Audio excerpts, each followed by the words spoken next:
So students, previously we have discussed about different angles of a single point turning tool, that is the tool geometry of a single point turning tool. Now let us have some discussion on again on the single point turning tool. Just to remind you, previously I discussed with you negative rake angle, neutral rake angle, that is a 0 degree or 0 rake angle you can say, or positive rake angle. Now once more, just see over here, this is the rake surface, this is the perpendicular, and the angle between the perpendicular and the rake surface. And you know, this is previously I told you that just consider this angle to be, you know, this if you consider this total angle, is actually this angle for your better understanding, or you know, have to remember, it is for the ease of remember, you can take this angle as a acute angle, just to not to forget. And I told you that when this angle is obtuse, this is known as negative rake angle. So that was for just simplicity. Now just you have to remember that when the angle is on the right hand side of this particular reference plane, you can see over here, keeping this diagram in this format only. Okay, so if the format changes, then the angle may also change. But just if you consider this particular diagram where this is the rake surface, this is the reference plane or normal to the surface, as you can see over here, the angle in the right hand side, so this is the rake surface, so angle of the right hand side with the normal is known as the positive rake angle, and without any angle, making any angle, this is known as the 0 rake angle.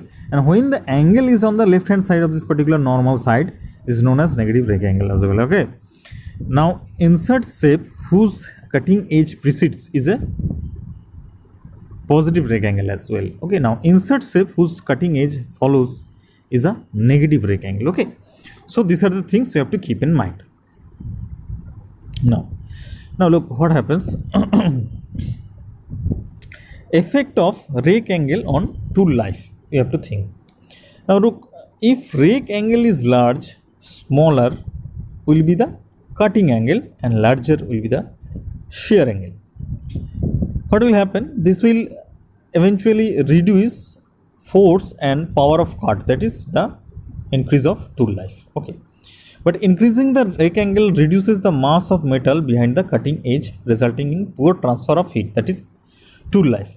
So therefore optimum value you have to keep around 14 degree. Now look, I will show you in a diagram, I can show you.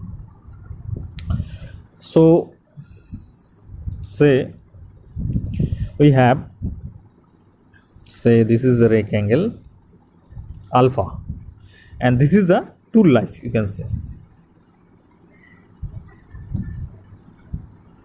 Okay, so if you keep on increasing, the tool life will also increase, but it has got some maximum power. So after this, the tool life will also, actually if I make this one as tool life, it will much more easier actually.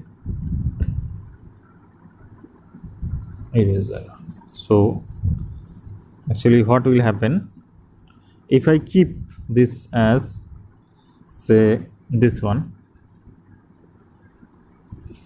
so let me keep this as tool life. Okay, so this will be the tool life, and say this is the alpha, that is the rake angle. Now look, this is the, say this is the maximum, so this is the maximum. Okay, this point, this is the maximum. Okay, so this maximum value comes around 14 to 15 degree, this one, this is the maximum value of rake angle. Okay, so see, if you keep on increasing up to a value, the tool life will also increase, but after a certain limit, the tool life will decrease. This is the tool life will decrease. Okay, so this is the optimum value you have to keep in mind while designing a rake angle of a single point turning tool, that is 14 to 15 degree. Okay, so you have to keep in mind. Now say elements of metal cutting. Okay, so just you have to think of this in this way. this is the rough surface and this is the chip. Okay, now this is the shiny surface which is in contact with the tool. This is the tool, this is the workpiece. Previously I also discussed with you, this is the TC, that is the cut thickness of the chip after cut. Okay, and this T0 is the uncut chip thickness. Okay, now this one is the reference plane or the normal to the surface, as you can see over here. This is the rake angle, as you can see over here. This is the tool face, this is the flank surface, this is a shear, and this is the shear plane. Okay, now this is relief or clearance angle, as you can see over here. The gap between the workpiece and the flank of the tool, or you can say the last or the backward face of the particular tool. It is the gap between the flank and the workpiece is known as the relief or clearance angle as well. Now look, this is the shear plane and this is the horizontal. So the angle between the shear plane, this shear plane and the horizontal is known as the shear angle. Okay, so the outward flow of the metal causes the chip to be thicker after the separation from the parent metal. That is, chip produced is thicker than the depth of cut. You have to think in this way. Okay, so you just have to keep in mind that the chip produced is thicker than the depth of cut.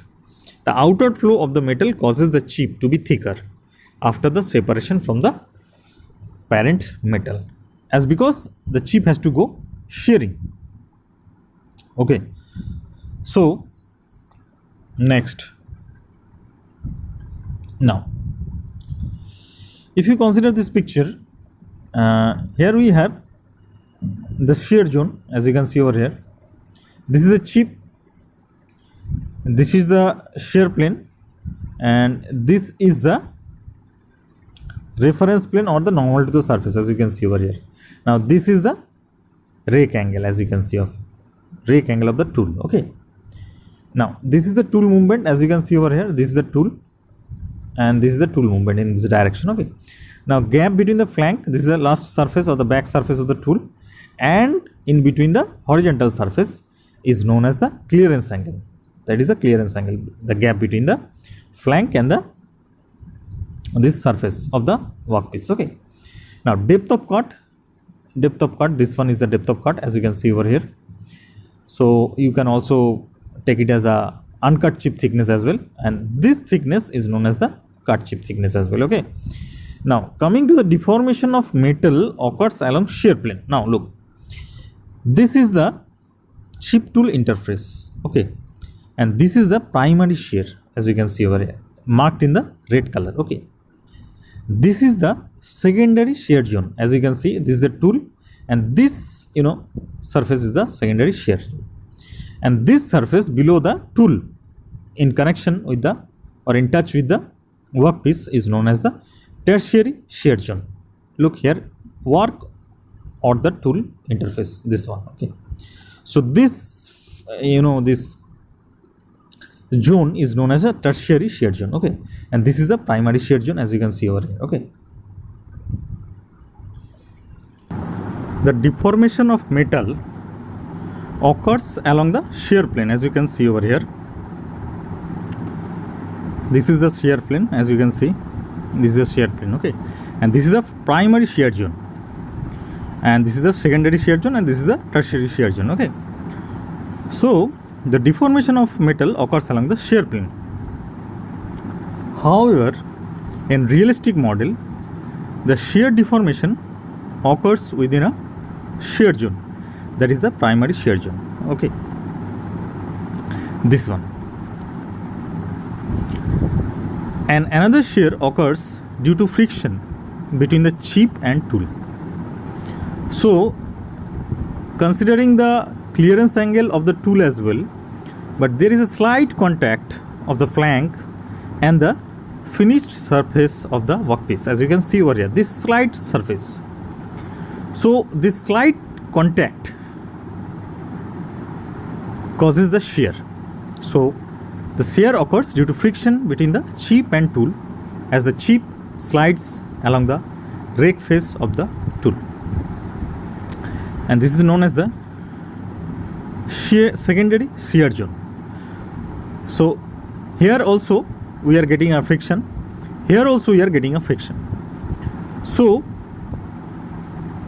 between chip and tool, the friction force causes the shearing, which is known as a secondary shear, while between the workpiece and the tool, the friction in between them causes a shear known as the tertiary shear zone. So another shear occurs between work and tool interface, which is called as tertiary shear zone. So you have to just keep in mind that primary shear plane, that is the actually where the deformation of metal is occurring, or this primary shear zone is the main shear zone where it is much needed, this shear zone, in order to remove the chip from the workpiece. So this is the primary shear zone. While considering the friction between the chip and tool, so this is the chip tool interface, the shearing causing by the friction between the contact of tool and chip is known as the secondary shear zone, and also the shearing between work and tool interface, that is the work and tool interface, is known as this one, this work and tool is known as the tertiary shear zone. So three shear zones are very important, you have to keep in mind. There is the first one is the primary shear zone, which is much more desirable for the easy removal of the chip. Second one is the secondary shear zone, that is the contact surface between the chip and tool. So this is the frictional force acting between them. And the third zone is the tertiary shear zone, where there is a contact with the tool and the workpiece. Okay. Now, if machined at low speed, shear zone is thick. If machined at high speed, shear zone is thin.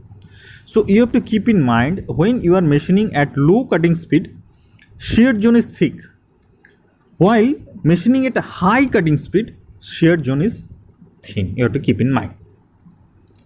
Next, chip thickness ratio. I already shown you in my previous classes how to derive the chip thickness ratio as well, and just you have to keep in mind the formula as well. Yeah, the chip thickness formula you have to keep in mind, that is going to be very important. Chip thickness, nothing is the R, you can say, I can write it for you. Chip thickness ratio is R.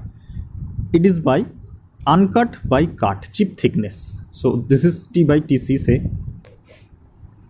So T is, say, you can also call it as a T0. So T0 you can say uncut by cut, that is the TC. So T0 denotes uncut chip thickness and TC denotes the cut chip thickness, and due to shearing or deformation, the cut chip thickness is somewhat greater than the uncut chip thickness. So R is going to be less than 1. Okay. Now the outward flow of the metal causes the chip to be thicker after the separation from the parent metal. That is, the chip produced is thicker than the depth of cut. As I earlier told you, the chip produced is thicker than the depth of cut. Okay. As because why? The outward flow of the metal causes the chip to be thicker after the separation from the parent metal. Okay. Now again you have to consider this picture. This is the chip, this is the workpiece, and this is the tool. This angle is known as the rake angle. This angle is known as the shear angle. This is the shear plane. This is the uncut chip thickness, and this is the cut chip thickness, this one. Okay. So this one is the TC. So R is T0 by TC. So just you have to keep in mind this one. Okay. Now, once again to remind you, this is going to be very important for your numerical problems as well, in the university examinations or in gate examinations as well. This formula, you just don't have to, just you can just have a look on the derivation of the chip thickness, but you just don't have to remember all this thing.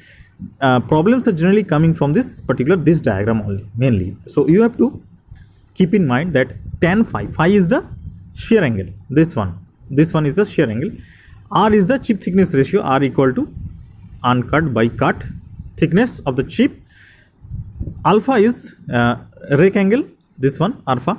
So you have to keep in mind that tan phi is equal to r cos alpha by 1 minus r sin alpha. You have to consider only. Okay, now if you consider this one, the chip thickness ratio, I told you already, r equal to t0 by tc. Now t0, what is t0? T0 is this one, t0 is this one. Okay, so t0 is ls so length of the workpiece into sin phi, so this one. Okay, so this one, if you consider this picture, this height will be the equal to t0, that is the ls sin phi. Okay, and tc is this one, you can easily find from this diagram that it is equal to ls cos phi, this one, actually this one. Okay, so from there you can easily write this r equal to ls sin phi by ls cos phi. Okay, now ls cancels out, r becomes equal to sin phi by cos phi minus alpha. Okay, now if you consider this one, sin phi by cos phi minus alpha, if you just rearrange these things, okay, just you have to break this cos phi minus alpha, and if you rearrange, you will just find this relation, tan phi equal to r cos alpha by 1 minus r sin alpha. So you just have to keep in mind, this thing is very important for your examinations, for solving numericals as well. So you just keep in mind, tan phi is equal to r cos alpha by 1 minus r sin alpha, where r is chip thickness ratio, that is the ratio of uncut chip thickness by cut chip thickness, and phi is the shear angle, where alpha is the rake angle. Just you have to keep in mind. Okay, next we have here, again you can see over here, shear angle may be obtained either photo micrographs or assume volume continuity, no chip density change actually. Okay, so length of uncut chip L0 is given as pi d, that is a pi d1 plus d2 by 2, and d is the diameter of the workpiece, d1 is the original diameter, d2 is the final diameter, as you can see. Now since t0, this 000 means previous cutting, that is the thickness of the the chip before cutting. Okay, so t0 width is w, l is length, so it is also equal to actually this gives you the volume. So volume of the chips before cut and after cut is same, so we can write t0 w0 l0 equal to tc wc lc, and wz0 equal to wc. Experimental evidence you can see over here, that is the width of the chip remains the same, so t0 into l0 equal to tc into lc. So cutting ratio r equal to t0 by tc equal to lc by l0, as you can see over here. Okay, so chip reduction coefficient is given by 1 by r, that is the reciprocal of the cutting ratio, which is given as tc by t0, just reciprocal of this.